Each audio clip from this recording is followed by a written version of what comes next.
Don't use AI in your law firm until you watch this. Before you let anyone in your law firm use ChatGPT or Gemini or Claude, I want you to answer one question. When an employee copies a client email, a case summary, or draft legal document into an AI chatbot and clicks enter, where does that information go? Most attorneys I've talked to never checked, and many large firms have a bigger problem than they realize. They think they have an AI policy because the leadership approved ChatGPT, or even worse, they think they don't have a policy because they never approved ChatGPT. But employees are already using AI every day through personal accounts, without oversight, without training, without anyone knowing what information is being shared. Let's start with the good news. AI can provide enormous benefits to law firms.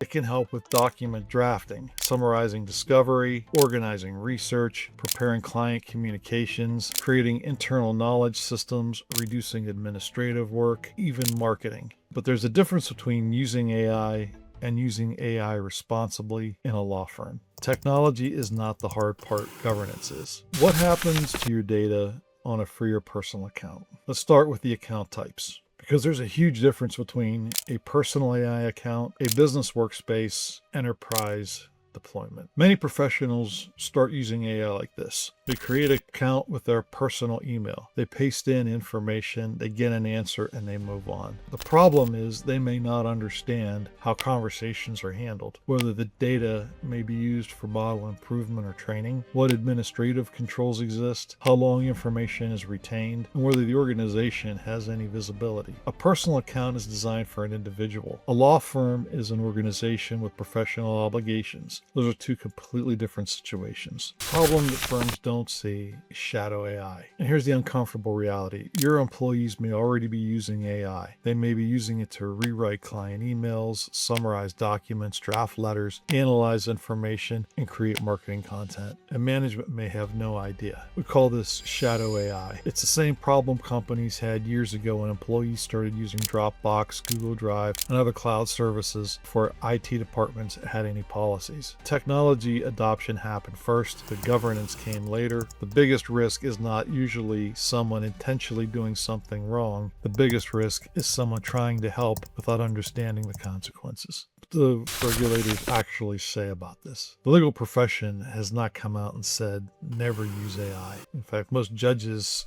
have their own rules in their courtrooms, and most of them are pretty open to it. The direction has generally been understand the technology and use appropriate safeguards. Bar associations and ethic opinions have focused on several recurring themes. Competence. Lawyers have a duty to understand the technology they use. You don't need to become an AI engineer, but you do need to understand what the tool does, what risks exist, and how information is handled. Confidentiality. Lawyers have an obligation to protect their client information. That means understanding what information is entered, who has access to it, what protection exists, and whether the tool settings match the firm's obligations. Supervision. Partners and managers cannot simply say, everyone use AI however you want, or use your judgment and use AI responsibly. The firm remains responsible for how technology is used and setting standards. Review. AI output must be reviewed. A lawyer cannot outsource professional judgment to a machine. AI can draft, AI can summarize, AI can suggest, but at the end of the day, the attorney remains responsible. If you're a small, mid-sized law firm, you don't need a complicated AI department. You need a thoughtful setup. The firms that benefit most from AI will not be the firms that move fastest. They'll be the firms that create the right foundation first. If you've watched our last video, you might be paralyzed by fear because a company that did everything correctly and still ended up having its